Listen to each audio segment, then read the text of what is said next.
पर जो आपने कहा कि मेरा जो परिवार जो है किस्म से इंटरनेशनल है, वो है। और पर मैं दो कमेंट कहूँगा कि देखिए, आज जो है करीब 3 करोड़ हमारे नागरिक और भारतीय मूल के लोग देश के बाहर रहते हैं। उनका भी देश के प्रगति में बहुत बड़ा योगदान होता है कि आप देखें कि जब कुछ संकट का समय आता है, और आया था जब हम लोगों ने न्यूक्लियर टेस्ट किया था, हमारे खिलाफ फाइनेंशियल माने किस्म से सैंक्शन लगे थे, तो उस टाइम या आज भी अगर आप रेमिटेंस देखें, जितना रेमिटेंस दुनिया से भारत में आता है, फॉरेन इन्वेस्टमेंट से ज़्यादा रेमिटेंस की संख्या होती है। तो ये लोग जो भारत के बाहर काम करते हैं, ये मैं कह सकता हूँ, मैं 40 साल में करीब मैं 30 साल मैं देश के बाहर था। हाँ, जब देश के बाहर कोई आदमी होता है ना, देश के बारे में ज़्यादा सोचता है। और मेरे केस में तो मैं विदेश सेवा में था, 4 जगह मैं राजदूत था।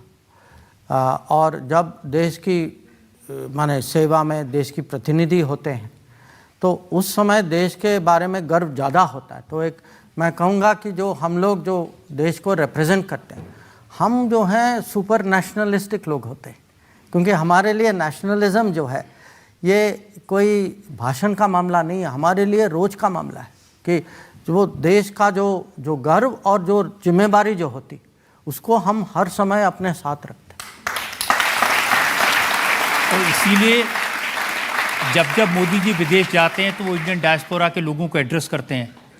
पहली बार जब वो गए, अमेरिका गए, तो उस समय उनका वो एक बहुत बड़ा मीटिंग हुआ था, वो मैडिसन स्क्वायर गार्डन में। तो और उसको एक किस्म से मॉडल मीटिंग बनाया गया। उसके बाद जहाँ भी जाते हैं, अभी भी उसके समान कुछ मीटिंग करने की कोशिश करते हैं। उनको लगा उस टाइम कि इसमें एक तो जो हमारी समुदाय जो है, उनको लगना चाहिए कि भारत जो है, भारत जो उन्होंने कहा कि हमारा रिश्ता जो है ये पासपोर्ट का रिश्ता नहीं, ये खून का रिश्ता है, ये खून का रिश्ता है।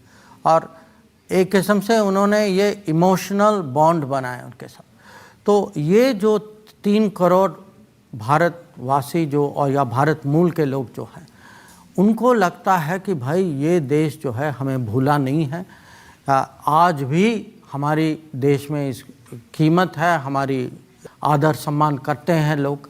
तो ये मैं कहूँगा ये बहुत अच्छी बात है। और हमारे लिए अगर आप राष्ट्रहित के परिप्रेक्ष्य से देखें, ये हमारे लिए बहुत अच्छी बात।